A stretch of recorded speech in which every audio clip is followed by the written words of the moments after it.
está diciendo Antonio que se estaba acordando ayer de mí porque vio una película que se llama Fahrenheit, de ciencia ficción, ¿no? De una sociedad totalitarista y tal.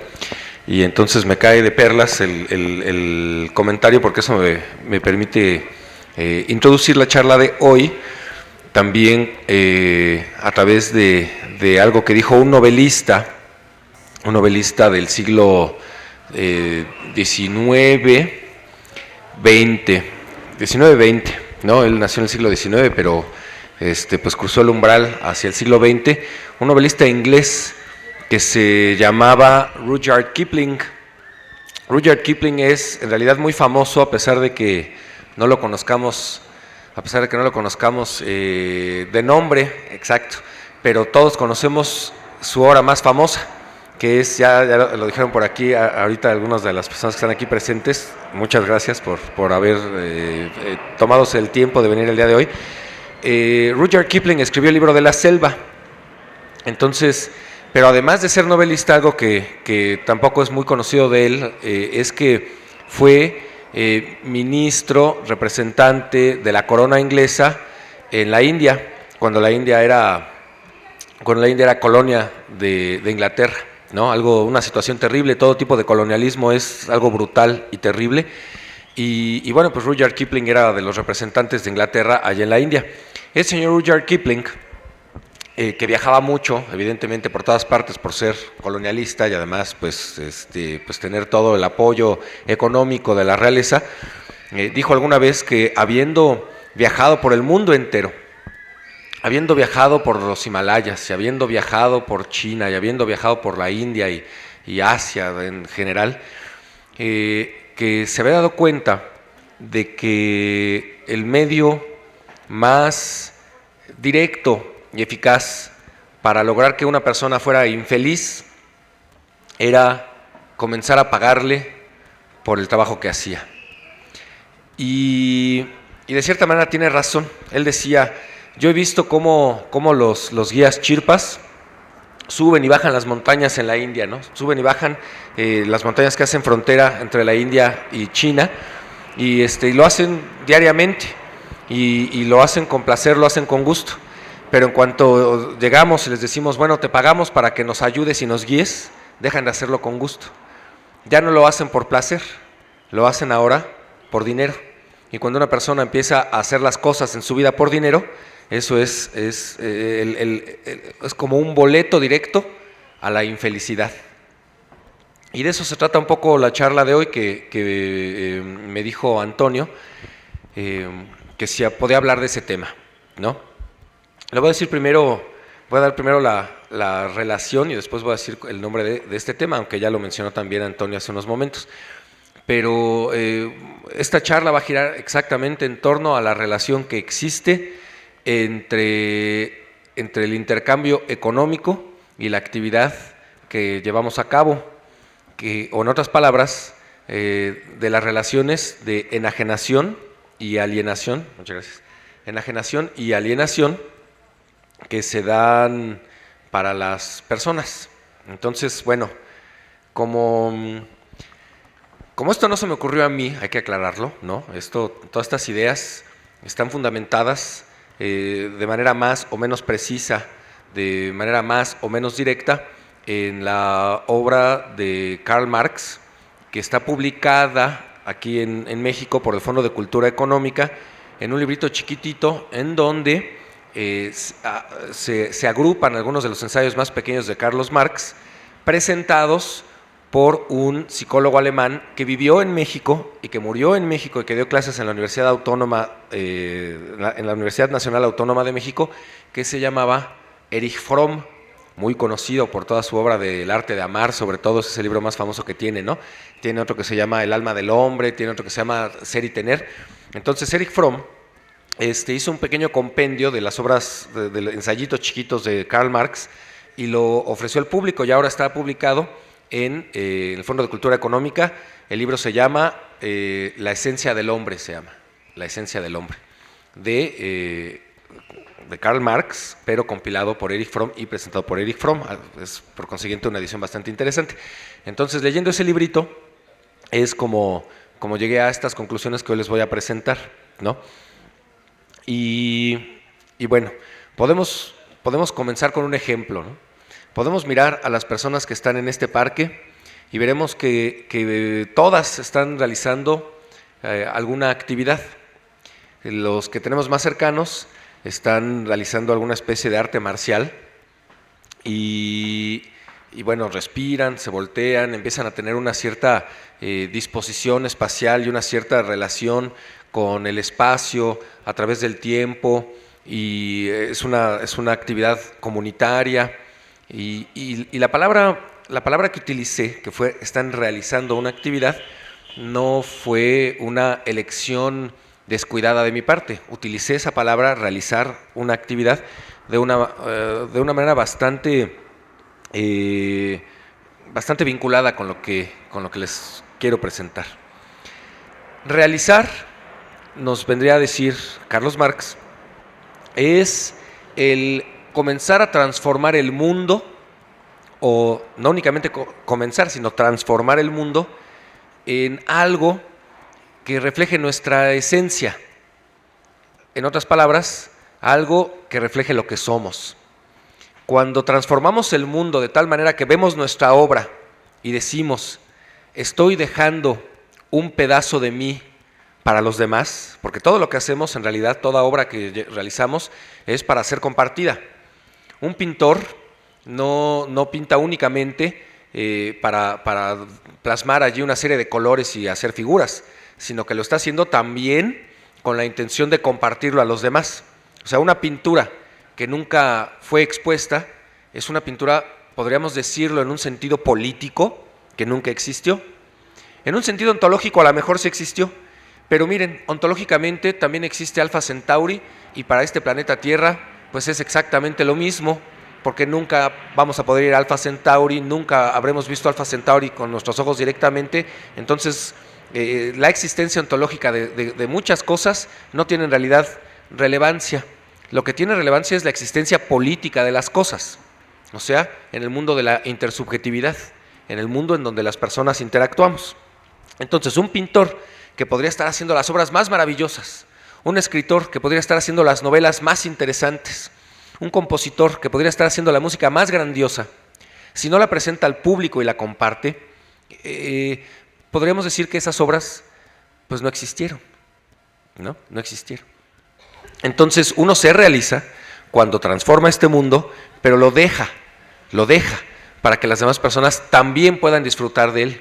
O sea, transforma el mundo para que la esencia de este sujeto personal se vea reflejada en esa obra, y después las personas pueden sentir placer a través del disfrute de esa obra. Un pequeño paréntesis también, digamos, lo cultural. Sabemos que hay bellas artes, y las bellas artes se dividen en bellas artes altas y bellas artes bajas, así nos lo dicen. Creo que en alguna ocasión ya hablé aquí también de eso, ¿no? Entonces, las bellas artes altas son la pintura, la música, la poesía, la danza, la escultura, la arquitectura. Y las bellas artes bajas son la gastronomía, la perfumería y la acariciería, o sea, el arte de acariciar, ¿no? Y lo que las hace altas o bajas tiene directamente que ver con lo político. Aquellas obras de arte que puedan ser gozadas por más personas al mismo tiempo, sin que el goce de esa obra extinga la obra, va a ser considerada alta. Aquella bella arte cuyas obras puedan ser gozadas por un número tan reducido como una sola persona al mismo tiempo, y además cuyo consumo extinga la obra, va a ser considerada bella arte baja. Cuando comemos, evidentemente lo que estamos masticando no lo puede masticar nadie más. Lo masticamos, lo deglutimos y después lo digerimos. Solo una persona puede gozar de esa obra al mismo tiempo, ¿no? Claro, podemos repartir el postre, podemos repartir el guiso, etcétera, pero finalmente ese cachito solo puede ser gozado por una sola persona. La perfumería, nos ponemos la loción, etcétera, y bueno, el rango de alcance es muy pequeño, solamente quienes estén cerca de ese perfume son quienes lo van a poder oler. No obstante, en la pintura, en la danza, en la escultura, en la arquitectura, pueden ser, bueno, una innumerable cantidad de personas que pueden estar gozando de esa obra al mismo tiempo, ¿no? Y además no se extingue porque las pinturas no se acaban porque las veamos. Los edificios no se caen porque los contemplemos, ¿no? Las esculturas no quedan como la Venus de Milo, solo porque las personas estén a su alrededor gozando de ellas, ¿no?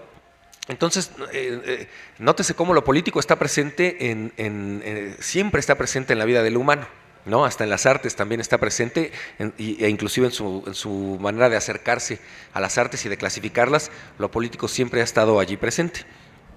Bueno, entonces, esta persona que labora, este obrero, digámoslo así, pero no en un sentido moderno, industrial de la palabra, sino en el sentido profundo de la palabra obrero. Esto quiere decir una persona que realiza obra, se realiza cuando el mundo lo transforma de tal manera que refleje su esencia. Y entonces se transforma en algo político además, cuando las personas gozamos de esa obra, y entonces el obrero colabora de esa manera, no únicamente a alcanzar su propia realización, sino la felicidad de las demás personas, en tanto que una obra que puede ser compartida por mucha gente y que trae alegría, que trae disfrute, que trae goce, convierte el mundo en uno más digno de ser vivido.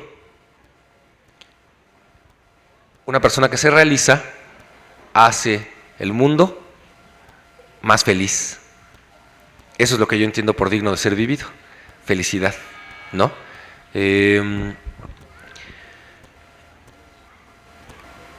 Todas las personas aquí, todos los aquí presentes, sabemos qué nos gusta hacer. A algunas personas les gustará mucho cocinar y entonces cuando están cocinando están pensando en las personas que van a poder disfrutar de eso. Ay, ¿qué le gusta a mi sobrino? ¿Qué le gusta a mi nieto? ¿Qué le gusta a mi hijo? ¿Qué le gusta a mi pareja? ¿No? Cuando una persona está componiendo, uno se imagina que las personas podrían ir tarareando la canción, podrían ir compartiendo el mensaje. Y entonces eso lo realiza a uno aún más, ¿no? No únicamente el acto de transformar, sino que además uno se realiza cuando genera felicidad también en los demás. Entonces es una especie de círculo virtuoso, que existe entre el obrero que da su obra y las personas que gozan de la obra y ayudan a ese obrero también a realizarse. No obstante, existen también en el mundo, pues, porque vivimos en un mundo dialéctico, situaciones que son exactamente contrarias a la realización de los sujetos personales o sujetos comunitarios. Y es lo que Marx va a denominar enajenación y alienación. En otras palabras, no son sinónimos. He visto también y he escuchado muchas discusiones, he visto digamos, ediciones, y he escuchado también conversaciones en donde los términos alienación y enajenación se manejan como sinónimos. Bueno, más o menos podríamos decir que si fuéramos muy laxos, sí serían sinónimos, porque ambos provienen en cada una de sus respectivas raíces de lo que en español podríamos denominar como lo extraño. Pero nada más que Marx no está pensando en español, ¿no? Marx está pensando en alemán. Entonces él utiliza dos palabras diferentes, que se las digo nomás para que si algún día nos las llegamos a aprender o las llegamos a ver, las llegamos a reconocer, podamos ver esas sutilezas, y si nos las aprendemos de memoria, hasta podemos apantallar a alguien en el próximo café que nos tomemos y entonces estemos ahí conversando con alguien, ¿no? Pero Marx habla, por un lado, de Entfremdung, así, Entfremdung, y por el otro lado habla de Versachung. La traducción así literal, sin que sonara tan rimbombante como enajenación y alienación, que bueno, son palabras elegantes y está bueno utilizarlo para tener más cultura, pero la traducción literal sería extrañamiento, en el caso de Entfremdung, extrañación, digámoslo así, extrañación, porque en alemán la terminación ung significa Sion, o sea, el resultado de un proceso. Y por el otro lado está Versachung, que significaría cosificación, que ustedes recordarán, era una palabra que utilizaba mucho Carlos Monsiváis. Todo el tiempo hablaba de la cosificación, de la cosificación. Bueno, no sé si lo haya tomado de Marx, si lo haya tomado de este vocablo Versachung, pero es lo que quiere decir. Ahora, pues ya sabemos que los filósofos a veces somos bastante snobs, entonces buscamos las palabras más rimbombantes posibles. Entonces, en lugar de poner extrañamiento y cosificación, como que dijeron, bueno, se oye más acá, enajenación y alienación. El problema es que como en castellano son sinónimos, a veces en las traducciones las utilizan indistintamente, pero Marx está pensando en dos cosas diferentes. La enajenación es un término que tiene que ver con cuestiones jurídicas y económicas. O sea, el campo del lenguaje, digámoslo así, en el que tendríamos que utilizar la palabra enajenación, es cuando estamos hablando de contratos directamente, o sea, lo jurídico económico, ¿no? Nos lleva a contratos. Y se refiere a la transmisión que hay, la transmisión que es posible de propiedad. O sea, cuando enajenamos un objeto, quiere decir que ese objeto ha cambiado de propiedad. Por ejemplo, esta botella de agua que muy amablemente tuvo a bien darme el Buzón Ciudadano a través de Antonio Villegas. Esta agua no era mía, era del Buzón Ciudadano, ¿no? Y el Buzón Ciudadano tenía la propiedad porque había ido a alguna tienda y la había comprado. Y el contrato más clásico a través del cual los bienes se enajenan es el contrato de compraventa. Pero hay otro también que es el contrato de cesión, ¿no? Entonces primero el Buzón Ciudadano compró el agua, ahora tiene la propiedad, y después el Buzón Ciudadano me cedió la propiedad a mí. Entonces yo le puedo dar traguitos y nadie dice nada, ¿no? Entonces, ¿por qué? Pues porque ya tengo yo la propiedad. Bueno, los contratos no es la única manera a través de la cual las cosas se enajenan. O sea, también hay otros que no necesariamente implican la voluntad. O sea, a través del robo también se enajenan las cosas. O sea, los automóviles cuando son robados, esos bienes se están enajenando. Esto quiere decir que también se está tomando la posesión, ¿no? Se le está quitando la posesión a alguien de ese bien, ¿sale? Pero tiene que ver exclusivamente con los objetos, con las cosas. Tiene que ver exclusivamente con las cosas. En otras palabras, lo sabemos, nuestra Constitución cada día más vilipendiada y cada vez más manoseada y cada vez más alterada, prohíbe, por lo menos hasta el momento, afortunadamente, la esclavitud, ¿no? O sea, todo esclavo, en el momento en el que entra a territorio nacional, adquiere por ese solo hecho, así lo dice la Constitución, su libertad, porque los seres humanos no somos cosas, o sea, no somos enajenables,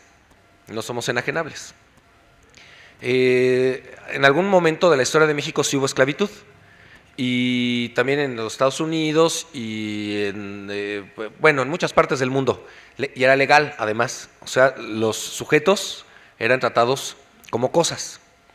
Se supone que eso cambió porque desarrollamos una conciencia moral y ética mayor y entonces nos hemos dado cuenta de que no podemos ser tratados como cosas legalmente. Pero también sabemos que de facto sí somos constantemente tratados como cosas, porque el esclavismo, para sorpresa de muchas personas, sigue existiendo en el mundo y ni siquiera tiene que ver con cuestiones de explotación, que ya hablaremos de eso, que también es una cierta forma de esclavismo. Pero también existe el esclavismo real, literal, en donde se siguen robando a las personas para ponerlas a trabajar hasta la muerte, ¿no? En todo el mundo. O sea, no tenemos que pensar en África, no tenemos que pensar en países que consideramos muy exóticos, porque todo lo malo siempre ocurre, pero en países muy exóticos, ¿no? En nuestro país todo está siempre a toda madre, pero en realidad no es así. En México también existe la esclavitud, de facto, aunque legalmente esté prohibida y ni siquiera exista la figura de esclavitud como figura jurídica, pero de facto existe. O sea, las personas siguen siendo vendidas, las personas siguen siendo secuestradas, las personas siguen siendo intercambiadas para ponerlas a trabajar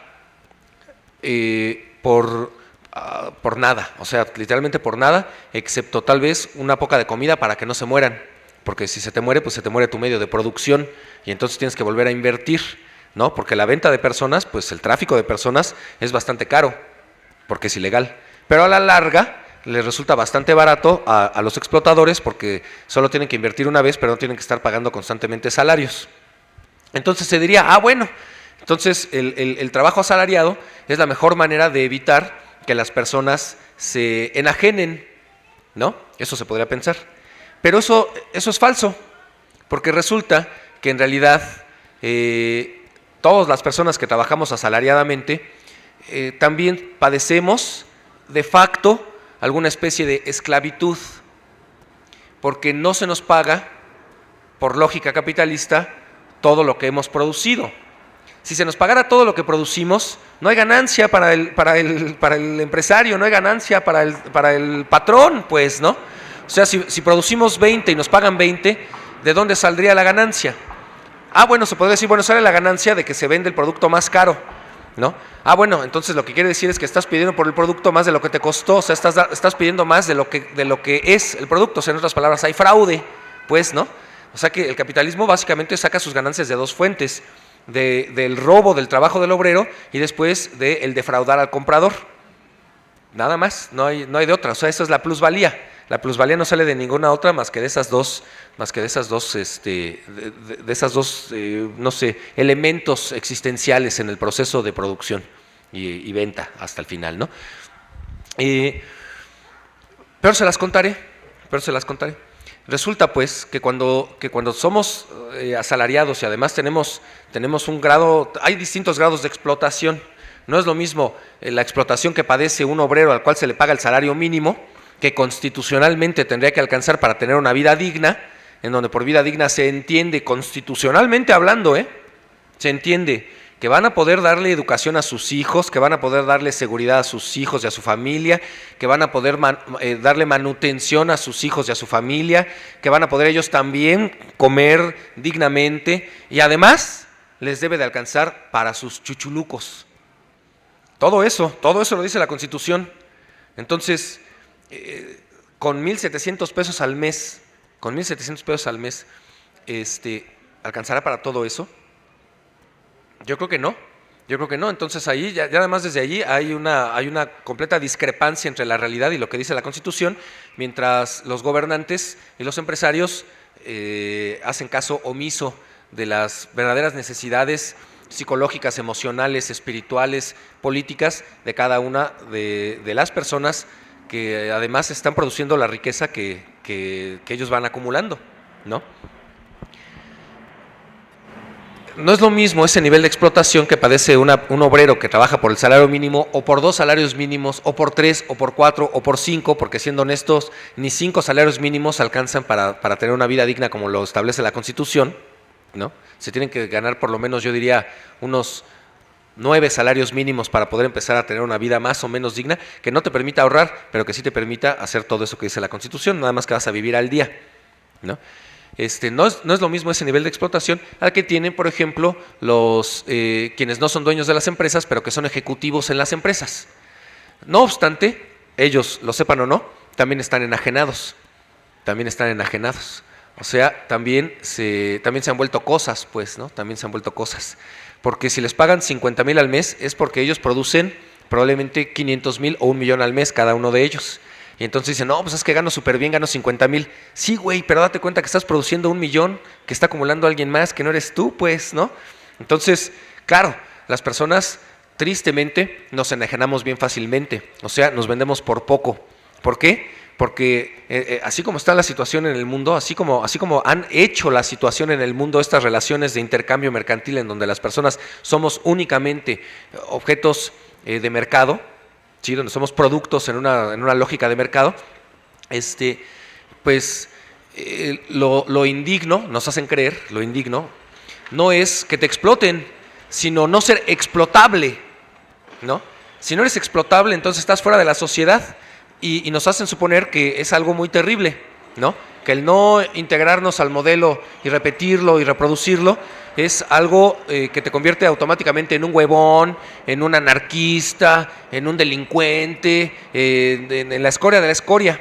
Entonces, cuando les compramos ese discurso y lo integramos y empezamos a transformar nuestra vida a partir de esas ideas que nos han introyectado, se nos hace terrible, terrible el no ser explotables y el no ser explotados después, ¿no? Entonces agradecemos cuando nos paguen lo que nos paguen, pero al menos tenemos trabajo honesto, se nos dice, ¿no? Nos empezamos a comportar como si fuéramos cosas y aceptamos esas relaciones mercantiles, en donde somos únicamente eso, un insumo para generar capital. Obviamente eso no puede hacer que entendamos la vida como digna de ser vivida. ¿Por qué? Pues porque eso automáticamente nos lleva al segundo estado del que habla Marx, que ya no sería tan jurídico-económico como el de enajenación, sino que sería más bien un estado psicológico-emocional, que es el de la alienación, o sea, el de extrañamiento, en el que las personas ya no nos vamos a entender como lo que somos, sino nos vamos a entender como algo distinto a quienes somos. Para que podamos ser explotados, nos piden una serie de requisitos, ¿no? Nos piden una serie de requisitos. Y entonces dicen, buena presentación. Ah, chinga, ¿qué es buena presentación? A mí que me lo expliquen, pues, qué es buena presentación, ¿no? Y entonces ya te van a decir, buena presentación significa que si eres hombre, no puedes tener el cabello largo, a menos que vayas a trabajar en un bar hipster, de moda, metalero, etcétera, etcétera, cuyos códigos indiquen que los hombres pueden tener el cabello largo. Entonces así se considera buena presentación, ¿no? Buena presentación significa que si eres mujer tienes que estar nalgona y tener cinturita, porque si no, entonces no tienes buena presentación, ¿no? Buena presentación significa que no puedes estar tatuado. O sea, y te empiezan a poner como requisitos cosas que te obligan a transformarte en algo en lo que no te habías entendido siendo, ¿no? Para poder ser explotado. Y después te ponen cualquier otra cantidad de requisitos, que lo único que tenemos que hacer es abrir el periódico en el aviso oportuno y vamos a ver todas las cosas que piden, y entonces restringen el empleo para aquella persona que sea como ellos pretenden que sean sus trabajadores. Ya nada más les faltaría poner, ¿no? Así. Bueno, antes lo ponían, inclusive, ¿no? Antes lo ponían. Y que no venga de la UNAM. Lo ponían en los periódicos, decían así, que no venga de la UNAM. ¿Por qué? Porque si viene de la UNAM es protestón. Si viene de la UNAM, todavía lo ponen, fíjense qué horror. ¿Por qué dicen? Si viene de la UNAM es protestón. Si es protestón no se deja explotar. Esa es la razón. Porque no me van a decir que en la UNAM no nos preparan bien. La UNAM es la mejor universidad de toda Iberoamérica, pa' pronto, ¿no? Entonces salimos bien preparados, nada más hay que escucharnos hablar. El problema es que hablamos cosas que no les gusta a los empresarios oír. Entonces por eso dicen, uy, no, de la UNAM no, porque lo primero que va a hacer es querer organizar un sindicato, ¿no? Entonces, ¿y qué pasa? Que una persona que se entiende a sí mismo, que tiene su identidad, yo soy Puma, súbitamente tiene que mentir, decir, no, yo no soy Puma, es más, no tengo ni carrera, pues, pero explótame porque me estoy muriendo de hambre, ¿no? O sea, nos obligan a dejar de ser lo que somos, nos obligan a renunciar a nuestra identidad.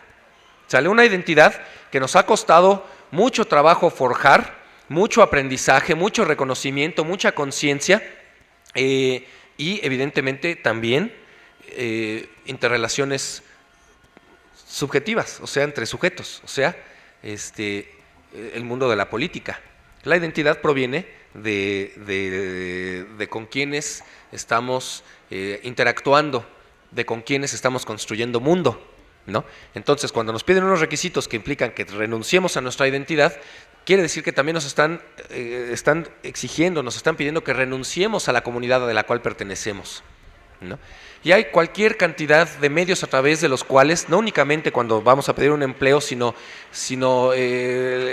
constantemente se nos está invitando a renunciar a la identidad que tenemos, como mexicanos, como deportistas, como músicos, como partes constituyente de un barrio, inclusive como miembros de algo que ellos denominarían raza, pues, ¿no?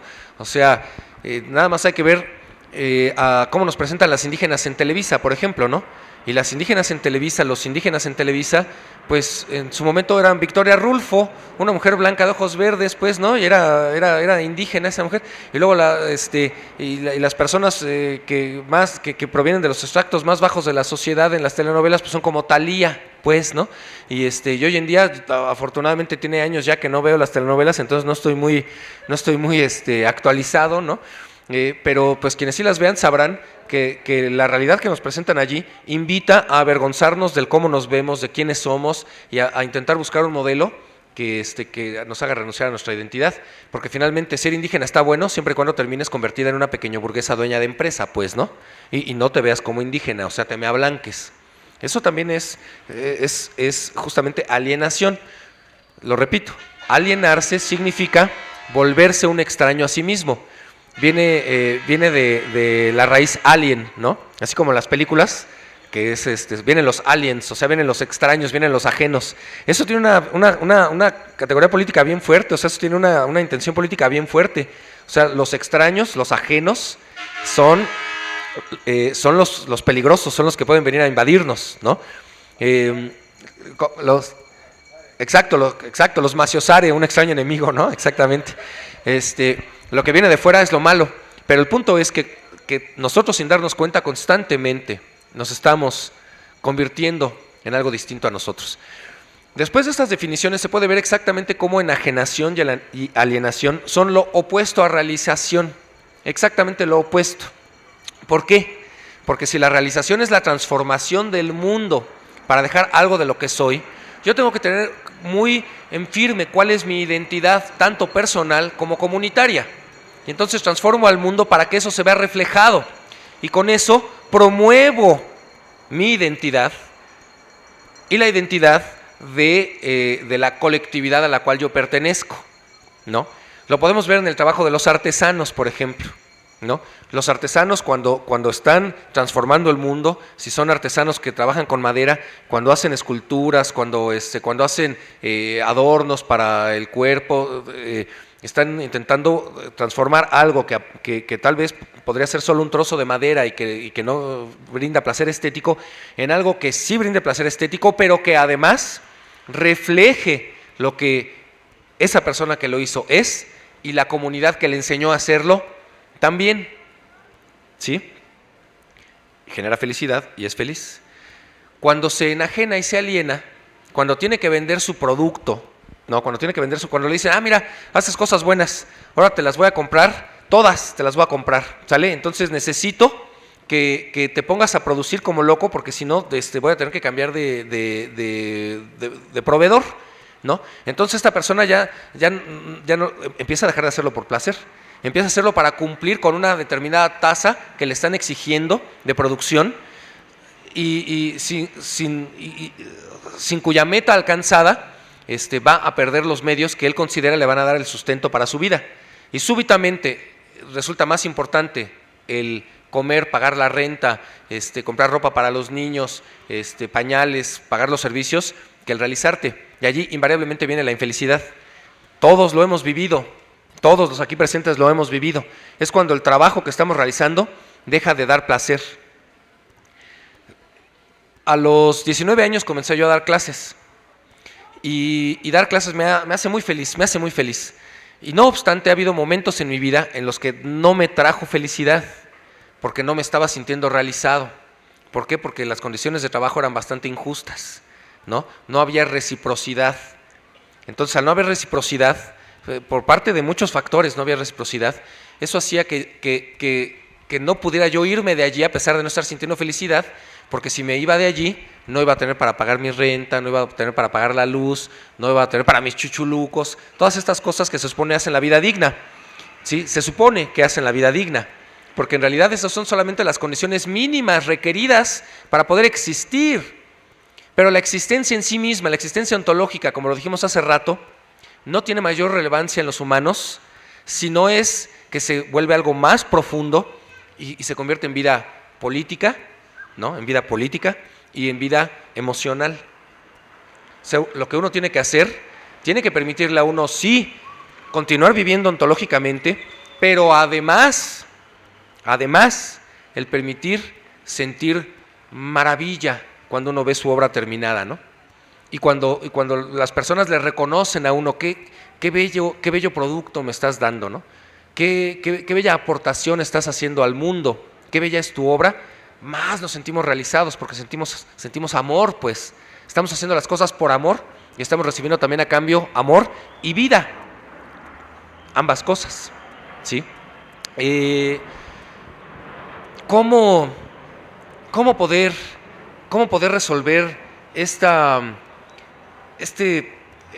acertijo en el que nos encontramos los seres humanos, este acertijo práctico, este acertijo vivo, esta especie de, si en algún momento era círculo vicioso, ahora si era círculo virtuoso, ahora este círculo vicioso en el que nos encontramos, en el que entre más producimos, más nos explotan, entre más nos explotan, más nos enajenamos, más nos alienamos, entre más nos enajenamos y más nos alienamos, menos felices somos, y entre menos felices somos, pues menos felices vamos haciendo a nuestro entorno también, y es cuento de nunca acabar. ¿Cómo poder romper con eso? Bueno, creo que lo primero que tenemos que hacer es tener el valor para decir no,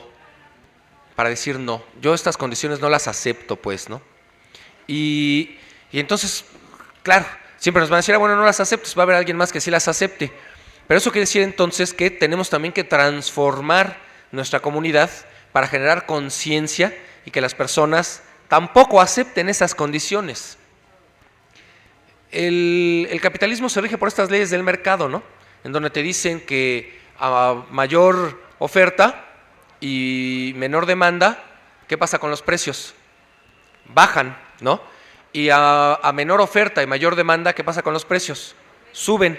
Entonces, en esta lógica de mercado, en donde las personas somos cosas, ¿sí? Y somos cosas a través del trabajo, lo que se debe de promover en su mentalidad capitalista explotadora es que haya una enorme cantidad de oferta de mano de obra y muy poca demanda de esa mano de obra.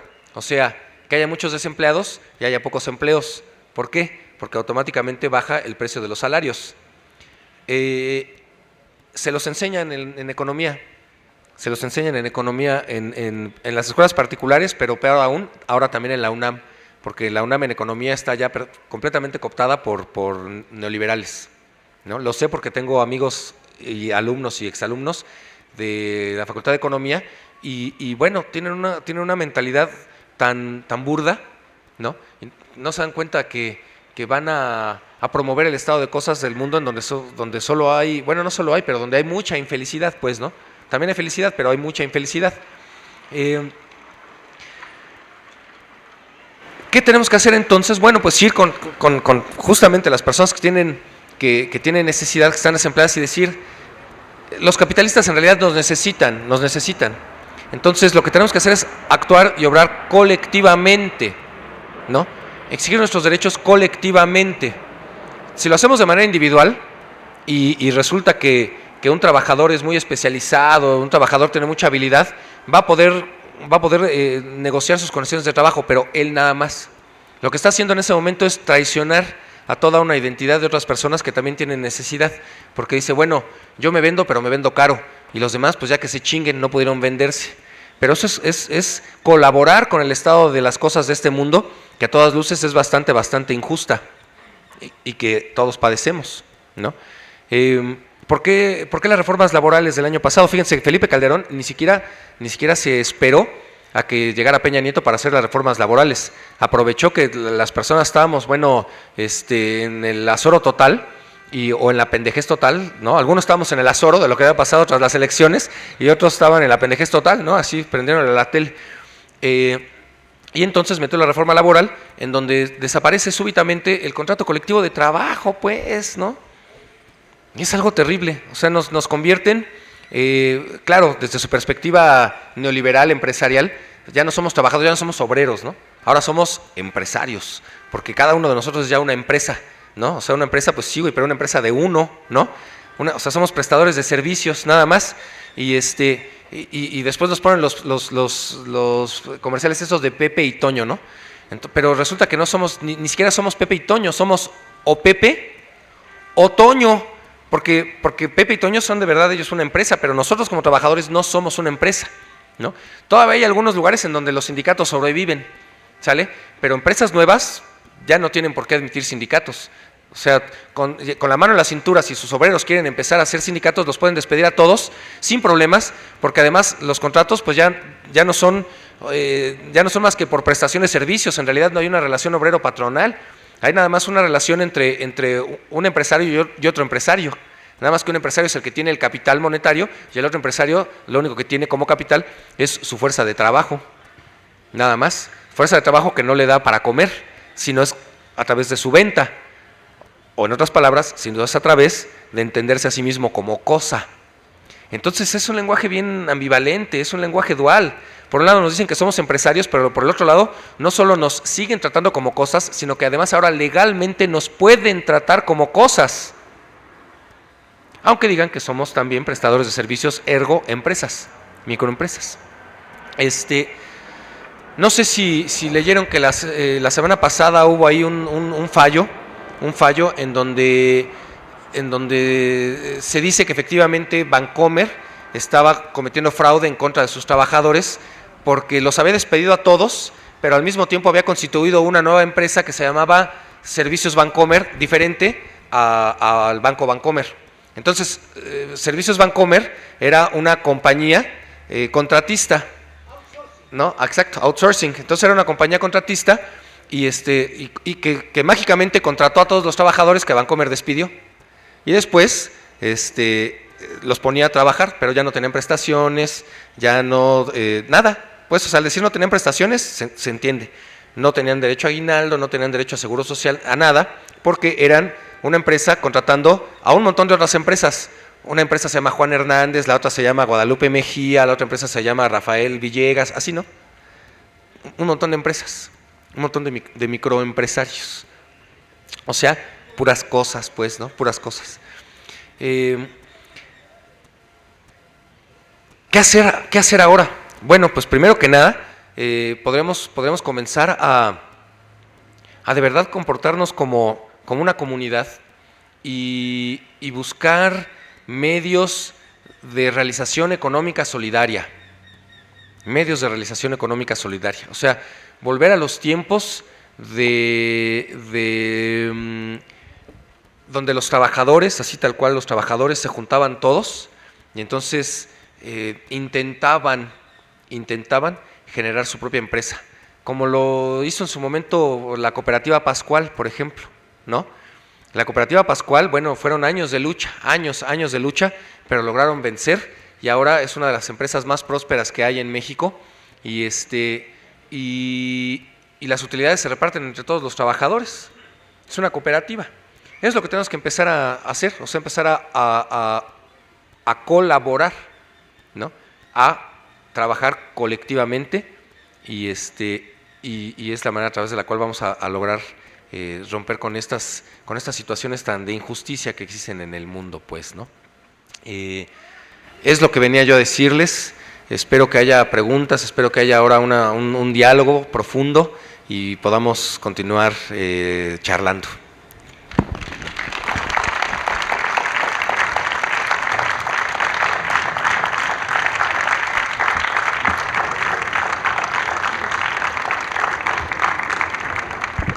Bueno, claro, por supuesto, ¿no? Y además, las manifestaciones tampoco impiden que pasen los carros. Los que impiden que pasen los carros son las patrullas que no dejan que pasen los carros. Lo único que tendrán que hacer los carros sería ir más lento, ¿no? No pueden atropellar porque eso sería asesinato, ¿no? Sería intento de homicidio. Pero también pueden ir nada más lento. En realidad, quienes bloquean las calles son los polis que van y ponen cercas para que no pasen los carros. O sea, nótese, pues, ¿no? O sea, nada más unas pequeñas precisiones, pues, ¿no? Porque de verdad que sí. Son preguntas muy interesantes, comentarios muy interesantes. Si se me olvida de repente alguna, por favor, quien la formuló, que levante la mano y me la recuerde. Voy a intentar en orden. la profesora de música que dice que sus niños, imagínense qué terrible pues, ¿no? Que ya niños le digan, registra tu obra porque si no te la van a robar, ¿no? Niños, o sea, ya tienen esa mentalidad pues, o quieres, los grandes, sus papás, qué bueno, ¿no? Ya me tranquilizas porque yo dije, estamos perdidos, ¿no? Ya, pero hace algunos años, os voy a poner una pequeña anécdota y después voy a abordar eso desde otra perspectiva, pero primero la anécdota. Hace algunos años vi una entrevista que le hicieron a David Bowie. Me gusta el rock. No quiere decir que no ame México. Quiere decir que me gusta el rock y que cada quien sus gustos, pues, ¿no? Porque luego me dicen, ay, no, es que ¿por qué no escuchas guapango? Pues sí escucho, pero me gusta más el rock, pues, ¿no? O sea, cada quien sus gustos. Entonces, el señor David Bowie, le preguntaron en la entrevista, ¿qué opinas de la piratería, no? Que era cuando estaba el embate más duro así en contra de los programas que te permiten bajar gratis de la red, ¿no? Y David Bowie dijo así para romperles los esquemas completamente: yo estoy a favor de la piratería completamente. Si alguien está viendo esa entrevista, por favor, que baje toda mi obra, se la regalo, yo compongo para que la gente me escuche, porque además los músicos ni nos hacemos ricos de los que dicen que son las regalías, porque los que tienen los derechos no son los que hacen la obra, y los que hacemos la obra la hacemos para que el mundo la escuche, e impiden a través de esos precios que vuelven la adquisición de la obra inaccesible, impiden que nuestra obra llegue a todas partes. Entonces se la regalo, bajen toda la que quieran. Yo, obediente como soy, bajé toda la discografía de David Bowie, ahí la tengo. No, o sea, no me costó ni un peso, ¿no? No me costó ni un peso. Entonces, es súper importante que la obra del creador sea compartida por todos, pues eso ayuda a un mundo de realización mutua. Si personas como Metallica, que sí demandaron a Napster, demandaron a la compañía que servía como vínculo para que la gente bajara su música de internet gratis, las demandaron y cerró Napster por la culpa de Metallica. Si hay personas que como esos güeyes, escúchame James Hetfield, cómo te desprecio ahora, ¿no? Si hay personas que como ellos ya no hacen música para sentirse realizado a través de su obra y compartirla como en un momento lo hicieron, sino que les ganó el sistema y se vendieron al sistema, entonces yo creo que su obra no merece ser comparada para nada, o sea, no merece ser escuchada, merece que el escucha les dé la espalda y les diga, pues, ¿quieres hacer dinero? Pues entonces, vete a trabajar a un banco, cabrón, o sea, o no sé, cualquier otra cosa, pero no me vengas a decir que tu obra que has hecho no le pertenece a la humanidad, porque el arte le pertenece a la humanidad, ¿no? Por ejemplo, hablando de arte en este caso, que fue el ejemplo que puso la profesora. Por el otro lado, vamos a ponernos a pensar que de verdad estos cabrones capitalistas que enseñan estas relaciones de mercado y en donde todos, si no es tangible, lo podemos volver tangible a través de los derechos de autor y la madre media, que vamos a suponer que así hubiera sido la mentalidad del mundo desde el principio de las cosas, porque además nos dicen, pues es que así es. Nosotros los economistas no te venimos a hablar de lo que podría ser, de lo que debería de ser, porque esa es fantasía y no nos interesa. Nosotros venimos a describirte lo que es. Huevos, güeyes, eso no es cierto. Las cosas no son de ninguna manera. Las cosas las hacemos nosotros. El orden social, el orden político no es de ninguna manera, sino como nosotros lo hacemos. Porque igual hubieran podido decirles los feudalistas a los burgueses, pues es que así es, güey, no te sigas moviendo, no te quejes, burgués, ¿no? Así son las relaciones rey-súbditos, ¿no? Pero los burgueses, esos mismos que ahora nos dicen así son las cosas, dijeron, no, así no son las cosas, e hicieron lo posible por cambiar el mundo, y lo lograron, y ahora, puta, nos tienen jodidos a todos, ¿no? Bueno, y también el amo le hubiera podido decir al esclavo, pues es que así es, güey, y les decían, Aristóteles decía, pues es que hay personas que nacen para ser esclavos, hasta que los esclavos dijeron, chinga, no, yo no nací para ser esclavo, ¿no? Bueno, pero vamos a suponer que efectivamente este orden de mercado así, de cosificador, hubiera existido a lo largo de toda la historia y las personas no hubieran podido ofrecer su trabajo al mundo para realizarse y generar felicidad y promover su identidad. Fíjense qué hubiera pasado. No existirían hoy en día los libros Veda de la India. No existirían. ¿Y por qué? Porque los libros Veda de la India no fueron en un primer término escritos, sino que eran cantos, poemas que se aprendían los brahmanes, los sacerdotes, y se los enseñaban a su hijo primogénito de manera oral. Apréndete las canciones, ¿no? Y entonces todos los hijos primogénitos se las aprendían y con esto garantizaban la constitución de su identidad religiosa, cultural, popular, y entonces se pasaba de generación en generación. ¿Qué hubiera pasado si a ese hombre iluminado, a ese brahman que se le ocurrió por primera vez empezar a hacer estos poemas tradicionales sagrados para la India, hubiera dicho, sí, pero no se los enseño a nadie a menos de que me pagues, güey? Uy, pues entonces no jamás hubiera llegado a generarse la cultura india. Y eso lo podemos transportar a cualquier cultura del mundo. ¿Por qué hoy en día, fíjense, por qué hoy en día tristemente hemos perdido tanto nuestra identidad proveniente de los pueblos indígenas? ¿Por qué? Pues porque ya no les permitieron irla pasando de generación en generación de manera universal. O sea, sus códices se los quemaron, les prohibieron sus lenguas, tenían que aprender a hablar español, les cortaron sus costumbres religiosas, ¿no? Se las transformaron y se fue diluyendo. Y evidentemente los 11 millones de habitantes indígenas que tenemos hoy en día, aún así, por más que han luchado por mantener su identidad, también están siendo bastante influenciados por la mentalidad occidental que tenemos, criolla que tenemos, ¿no? Y miren, es que nosotros los que estamos aquí en este momento presentes, estamos bastante fregados. O sea, nuestra identidad sí ya es una identidad bien heteroimpuesta, pues, ¿no? Ya no tenemos propiamente tradiciones. O sea, estamos ya formando y soportando el sistema completamente, pero creo que ha llegado el momento en el que nos empecemos a constituir una nueva identidad, pues, ¿no? Es necesario. La siguiente aportación y la siguiente pregunta fue la de, recuérdame tu nombre, la de Juanjo. Efectivamente, fíjense, hace tiempo vi siempre comienzo con anécdotas, es que yo aprendo de la vida, ¿no? Los libros nada más me enseñan a ordenar las ideas, pero en realidad es la vida la que me enseña cosas. Iba caminando una vez por la calle y vi una pancarta anarquista, ¿no? Anarquista, punk. Y entonces decía, las máquinas han venido a sustituir el trabajo del hombre, cada vez son menos necesarios, o sea, cada vez los trabajadores son menos necesarios. Y después decía, y está bien.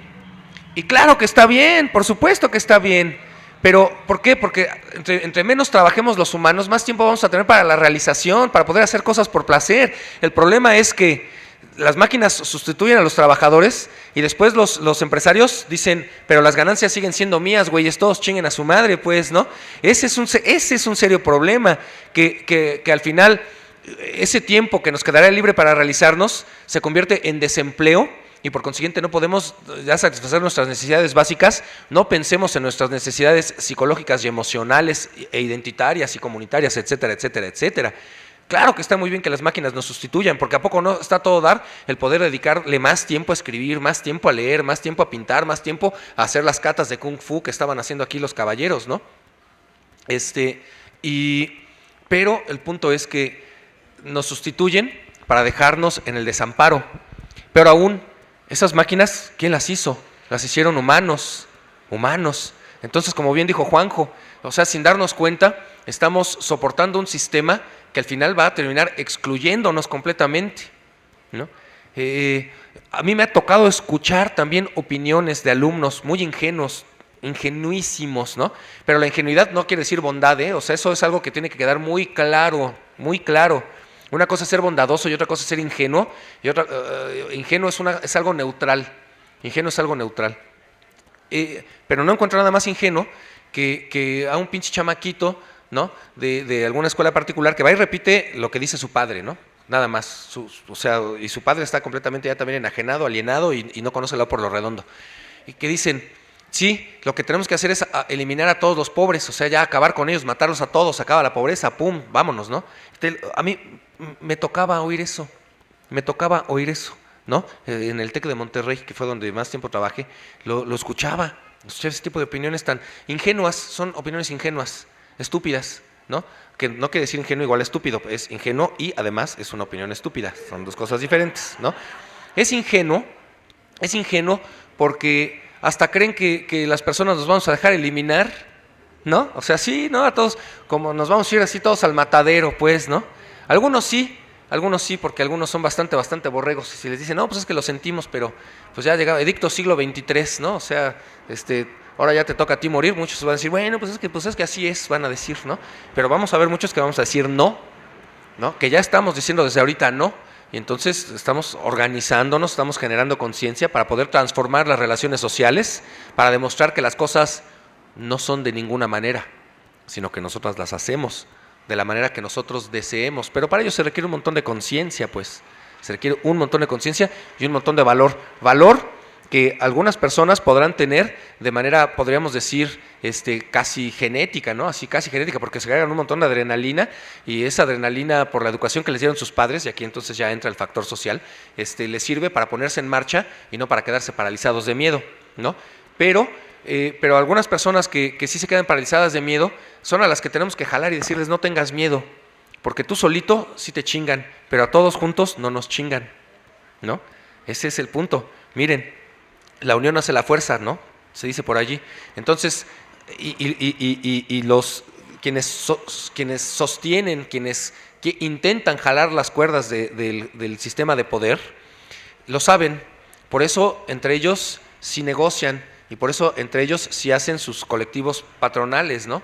Y entre ellos sí hacen sus organizaciones en las que se conjuntan y se ponen de acuerdo sobre lo que van a hacer.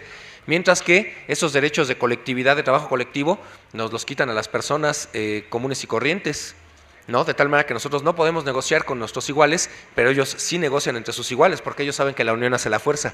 Entonces no nos dejan unirnos, pero ellos sí trabajan en conjunto, ¿no? Es mentira que la política y la economía estén separadas, es completamente mentira. Van de la mano y se lavan la mano mutuamente, ¿no? La siguiente participación, ayúdenme a recordarla, por favor. Exacto, y entonces allí, sí, repítemela, por favor.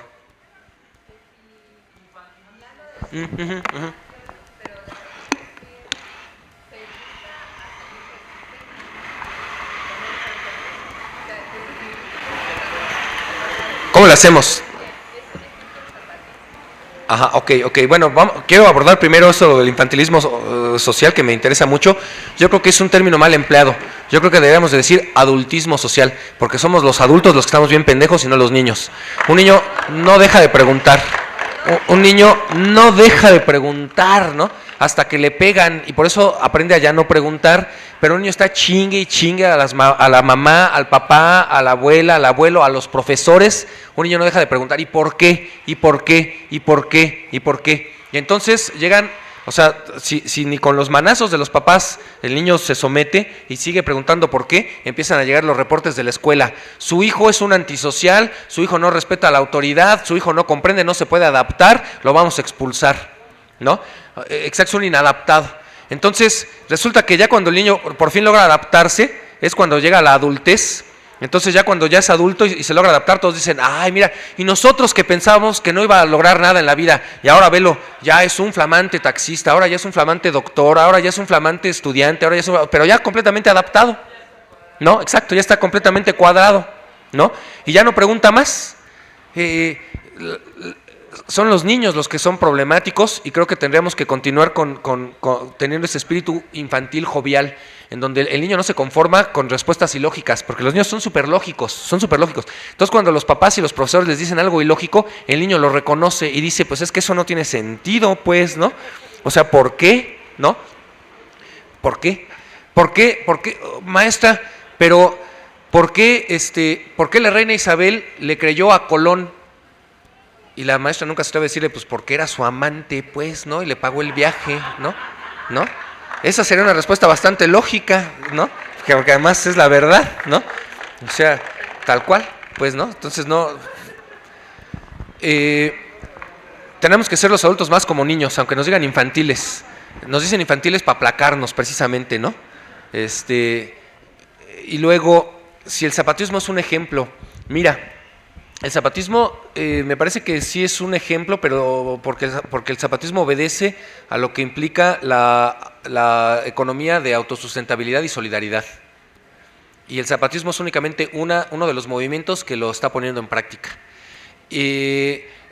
Yo encuentro al zapatismo verdaderamente ejemplar, lo he dicho también en muchas ocasiones, desde 1994, lo dije públicamente una de las únicas 2 veces que La Jornada me ha querido publicar en el Correo Ilustrado, ¿no? Que mandé una carta, y me la publicaron, en donde decía: el zapatismo sí es un ejemplo a nivel mundial, ¿no? Es un ejemplo a nivel mundial, es un modelo a seguir. Fue una sacudida en un mundo en donde ya se entendía como más allá de la historia, porque ya había caído el muro de Berlín. Entonces ya Francis Fukuyama nos había anunciado con bombo y platillo que la historia del mundo se había acabado, porque ya no había lucha social, porque ya no había contrapartida, ya se había demostrado que el sistema capitalista era el modelo y que no le había quedado más remedio al resto de los bloques, o del único otro bloque que existía, el aceptar las bondades del sistema capitalista. Y entonces se acaba la dialéctica. Sí, güey, pero no se acaban los pobres, ¿no? Entonces, como no se acaban los pobres, pues tarde o temprano nos vamos a volver a reorganizar como nos hemos reorganizado.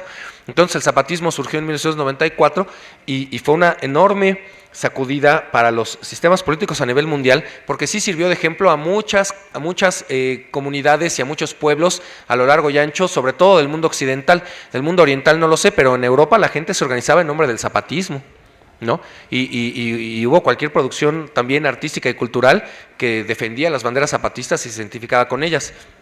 Ahora, en materia económica, pues la respuesta es claro, porque tiene una economía de autosustentabilidad y solidaria, ¿no? Entonces tenemos que encontrar nuestras propias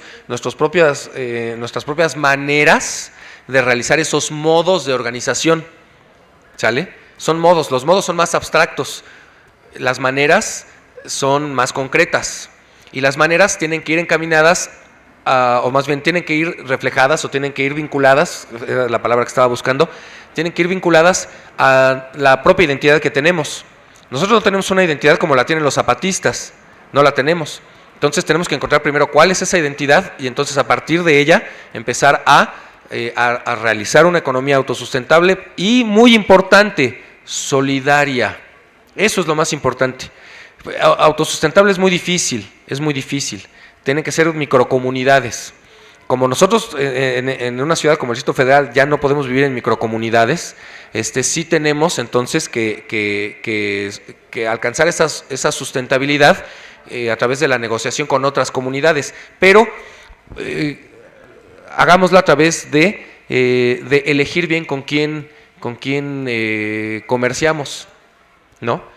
Comerciemos únicamente con otras empresas que también sean solidarias, con otras comunidades que también sean solidarias, con otros grupos que también sean solidarios. No le consumamos a quien no es solidario, ¿no? Dicen, es que es más caro. A lo mejor a corto plazo es más caro, pero a largo plazo es muchísimo más barato. Y es satisfactorio, y a largo plazo es muchísimo más barato, porque vamos a poder construir una mejor sociedad, que es algo muchísimo más redituable que poder comprar un yogurt barato, pero que desplaza a nuestros campesinos, que poder comprar jitomates baratos, pero desplaza a nuestros campesinos, que poder comprar duraznos baratos, porque en el momento en el que se acaba la competencia, ya no son baratos. ¡Puf! O sea, ¿cómo han subido las frutas?, ¿no?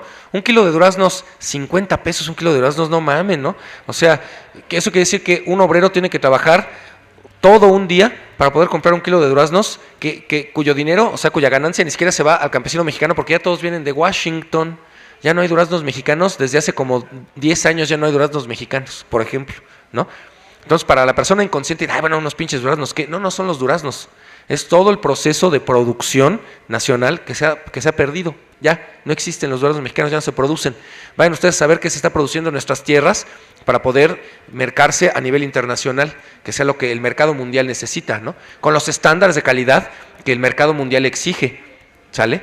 Entonces, nos estamos dando tiros en la pierna nosotros mismos, ¿no? Cosa que ya no hacen los zapatistas, porque ellos son de autoconsumo y solidarios. Nosotros tal vez ya no podamos, como lo dije, darnos el lujo de ser autosustentables. O sea, ¿en dónde podemos sembrar? Pues en los techos de nuestras casas, pero es que yo vivo en departamento, no tengo casa, ya se chingó el asunto. Entonces, no es tan sencillo, pero sí podemos tener una economía solidaria, ¿no? No comprar en Walmart, pues, ¿no? No comprar en Walmart, mejor comprar en el mercado, que cuesta más trabajo, porque Walmart está en todas partes. y mercados cada vez hay menos, porque vamos y compramos en Walmart, pues, ¿no? Exacto, ¿no? O sea, vaya, cuesta más trabajo, es más esfuerzo, pero pues digo, ¿quién dijo que cambiar el mundo es sencillo? ¿No? Exacto, mire, exacto. O sea, vaya, cambiar el mundo no es como nos dicen en el comercial de la Coca-Cola, ¿no? No mamen, por favor. Dice, bailo porque soy feliz y soy feliz porque bailo, ¿no? Me río porque soy feliz y soy feliz porque me río, la chingada. Pues sí, cabrón, pero para poder hacer eso, para poder tener tiempo para bailar, primero tienes que tener la barriga llena, ¿no? O sea, ese es un comercial completamente dirigida hacia la clase pequeño burguesa para que sigan en su ensoñamiento de que todo está toda madre, pues, ¿no? Pues claro, todo está toda madre para ellos. O sea, un pequeño burgués que no es feliz es una mentada de madre, porque no únicamente está generando condiciones para la infelicidad del mundo, sino que además ni siquiera para que él pueda ser feliz el güey, ¿no? Entonces es terrible porque fomenta infelicidad y ni siquiera obtiene él felicidad. Pues ¿cómo la va a obtener si la está buscando en el lugar equivocado? ¿No? Una pequeña historia rápidamente. Un monje está buscando una moneda que se le perdió, ¿no? Y la busca ahí en el atrio del templo. Y la busca y no la encuentra. Y entonces se le acerca a alguien y le dice, ¿qué buscas? Una moneda que se me cayó y se me perdió. Ay, ¿y se te cayó por aquí? No, se me cayó allá en la alacena de la cocina. Entonces, ¿por qué chingados buscas en el atrio? Pues es que allá está bien oscuro y aquí está la luz. Pues nunca la va a encontrar, ¿no? La siguiente pregunta, ¿cuál fue? ¿No? ¿Cuál fue la siguiente? La siguiente participación.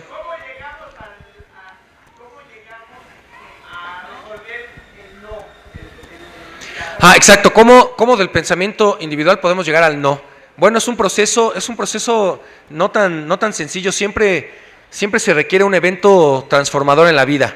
Si no llega algo que irrumpa con tu orden, va a ser muy difícil el poder replantearnos. Ese evento puede, para cada sujeto va a ser distinto y particular. Puede ser desde una charla que tuviste en la calle que te movió,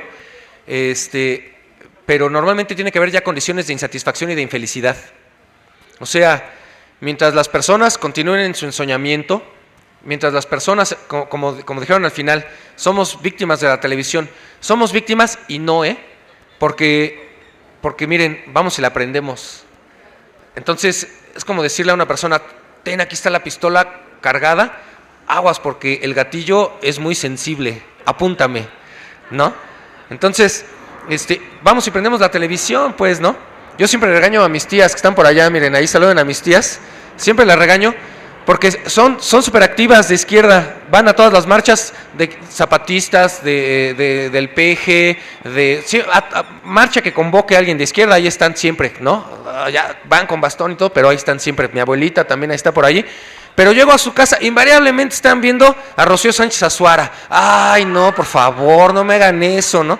Entonces yo digo, mira, claro, exacto, ven a López Obrador que ven las noticias. Entonces a lo mejor no repiten el discurso y tal, a lo mejor, ¿no? Porque sí son activistas de izquierda. Pero el problema es que dan rating. Y el rating lo que hace es que sí, exacto, venden, que puedan seguir teniendo sus programas todas esas pinches personas que enajenan al pueblo mexicano, pues, ¿no?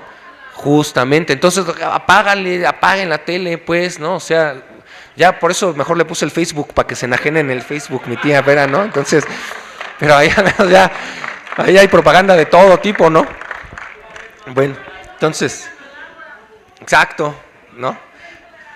Y no, Dios santo, Laura Bozzo está loca, pues, esa señora está loca, o sea, vaya, perdió la noción completamente de la realidad. Cuando yo pensaba que era una mujer maquiavélica, hasta que la vi en todo lo que le dijo a Carmen Aristegui, yo dije, no es maquiavélica, está loca nada más, o sea, está loca esta mujer, ¿no? Diciendo que Carmen Aristegui dice mentiras por lo de Songolica, y le dice Songolica, y dije, no, esta mujer está loca. Y la Virgen de Guadalupe, dije, está loca acá, no puede ser, pues, ¿no? Dios santísimo, apáguenle ya, aquí que se comprometan con el mundo a apagar la televisión, mis tías, por favor. Luego la regaño, no me gusta regañarlas porque yo creo en la libertad, pero me ponen la regla para que les dé el manazo, pues, ¿no? Mis tías ahí con la tele, pero bueno, ¿cómo pasar, pues, ¿no? De esta identidad que se nos ha introyectado y primero que nada uno tiene que estar consciente de la frustración que se vive, ¿no? De la frustración que se vive. Una vez que uno ya está consciente y acepta que está frustrado, uno tiene que preguntarse de dónde proviene esa frustración, ¿no? Y la frustración no proviene de la no obtención de cosas materiales. La frustración no proviene del no tener una pareja que se vea como del Cosmopolitan. La frustración no proviene de no poder tener un automóvil último modelo. La frustración no proviene de que nuestro equipo favorito no quede campeón. De allí no viene la frustración. La frustración viene de no poderme realizar. O sea, de no poder transformar el mundo de tal manera que refleje lo que yo me entiendo siendo para compartirlo con los demás. De allí proviene la frustración, ¿no? Y entonces, cuando estamos tan enajenados, cuando ya nos hemos convertido en tanta cosa y cuando estamos tan alienados que ya no tenemos identidad, si nos damos cuenta de que no nos estamos realizando por estas situaciones, pues lo que vamos a tener que hacer es buscarnos una identidad. Y las identidades, por definición, no pueden ser individuales. Las identidades provienen del colectivo. A lo largo de mi vida, pues, rápidamente me di cuenta que los momentos en los que más feliz me sentía, era cuando se acababan las clases, sin importar si era el TEC de Monterrey o el ITAM o el claustro de Sor Juana o ahora la Universidad Autónoma de Querétaro, cuando se acababa mi hora de clase y los alumnos no se iban del salón. O sea que cuando se acercaba la hora no estaban ya guardando sus cosas viendo el reloj como a veces padecen los profesores. Y digo padecen porque a mí afortunadamente no me ha pasado, ¿no? Y entonces se quedaban. Y luego salía yo del salón y me seguían los alumnos porque querían seguir platicando del tema que se hubiera visto, ¿no? Y después resultaba que entonces ya empezaban a entrar oyentes a las clases.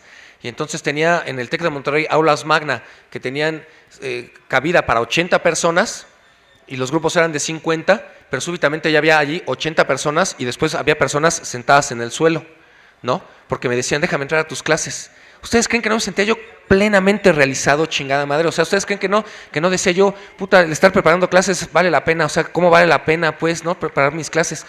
Y en cuanto el TEC de Monterrey se dio cuenta, lo que hizo fue decirme, tú no puedes dejar entrar oyentes a clases. ¿Y por qué no puedo dejar entrar oyentes a clases? ¿No? ¿Por qué no? Porque no están inscritos contigo. ¿Y qué? Pero están inscritos en el TEC de Monterrey, o sea, ni siquiera estoy diciéndole a la gente allá de la calle, vengan todos a mis clases, no paguen. O sea, pues, son alumnos de aquí, ¿no? Ahora, también el momento en el que más frustrado me he sentido a lo largo de mi carrera ha sido cuando los alumnos no reconocen mi esfuerzo. Pero entonces en lugar de decir, pinches alumnos, ojetes, culeros, ¿no? O sea, digo, bueno, entonces quiere decir que algo me está faltando, algo me está faltando a mí, que no estoy sabiendo cómo llegarles. Entonces tengo que transformar mis clases y tengo que amoldarme yo a los alumnos. ¿Por qué? Porque mi identidad como profesor, que es una de las que tengo, no es la única, pero es una de las que tengo y es la labor que me da de comer, y lo mejor es que la labor que te da de comer te realice para que seas feliz, ¿no? Como profesor, uno se tiene que adaptar a los alumnos. Porque ellos son los que te permiten realizarte, ¿no? Entonces es así, miren, es colaboración. Mis clases a veces son muy abstractas. Entonces en el claustro de Sor Juana, cuando les di a la primera generación de derechos humanos, yo veía que de plano no sé, o sea, que sí miraban ya la hora, decían, hijo, ya verá a qué horas me voy, ¿no? Entonces un día me enojé yo mucho y dije, bueno, ahora entonces ustedes dan las clases, ¿no? Y se ponen a ustedes, ustedes lo que van a hacer ahora es exponer. Para mí eso era una especie de enojo, ¿no? Y de castigo. Entonces expusieron y vi que sus exposiciones fueron en esa ocasión bastante buenas y bastante bien preparadas. Y yo dije, mira, así es como les gusta. Y entonces lo que empecé a hacer fue prepararles clases en PowerPoint. A mí me gusta mucho hablar, pero a ellos no les gustaba tanto el rollo, a ellos les gustaba ver algo así más preciso, más puntual, y lo hice, y al final repetí ese mismo modelo con el resto de las generaciones de derechos humanos de allí, y entonces combinaba, ¿no? Les pasaba las presentaciones, pero se las explicaba y platicábamos y tal, y entonces al final resultó que sí dio muy buen resultado. Pero si yo me hubiera así empedernido, así a decir, no, a huevos como yo quiero, porque yo soy el chingón, pues se acaba el asunto, ¿no? O sea, es como colaboremos, ¿no? Y entonces yo pude continuar realizado con mi identidad y los alumnos aprendieron también, ¿no? Y ya, ahí está el asuntacho. Entonces, lo primero que uno tiene que hacer es reconocer que uno está frustrado, y segundo, cuáles son las condiciones en mi vida que me están llevando a esa frustración y cómo soy yo colaborador en esa frustración. Porque también si nada más le voy a estar echando la culpa a los hilos del sistema, pues es tanto como decir no soy autónomo, no tengo facultad de movimiento, estoy chingado, y ya, ahí se acabó el asunto. Es decir, no. Son condiciones de posibilidad, pero esas condiciones de posibilidad yo también les estoy permitiendo que determinen mi vida, así que no lo voy a hacer. Me busco una nueva identidad o me busco nuevos caminos para poder realizar esa identidad si es que ya la tengo, ¿no? Me parece que sería por allí. Y cada quien sabrá, todos sabemos lo que somos, todos sabemos lo que nos gusta, todos sabemos con qué nos identificamos y todos sospechamos los medios. A veces nos fallan y entonces decimos, bueno, entonces por aquí no era, vámonos por acá. Y la vida es amplia, es larga, entonces uno tiene mucho tiempo para regarla y resarcir el error que uno ha cometido, ¿no? Y la última participación, la última pregunta fue la de Gerardo Orantes. ¿Cuál fue?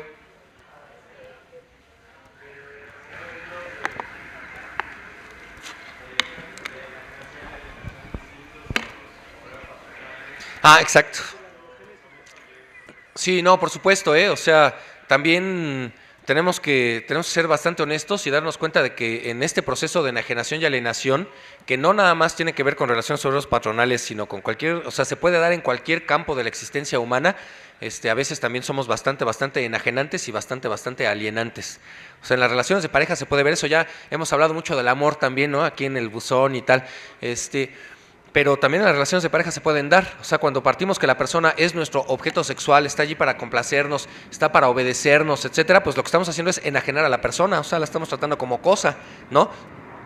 Y por el otro lado, cuando decimos, sí, o sea, yo soy todo para ti, pégame, mátame, pero no me dejes, o sea, nomás quédate en la tumba allí, aunque me mates no me importa, pues también estamos ahí promoviendo nuestra propia enajenación. Y gran parte de las relaciones humanas son así, ¿no? Cuando andamos cuando andamos de maledicentes en los grupos, en los colectivos a los que pertenecemos, estamos también promoviendo animadversión hacia determinadas personas, lo cual va a hacer que al haber hostilidad en esas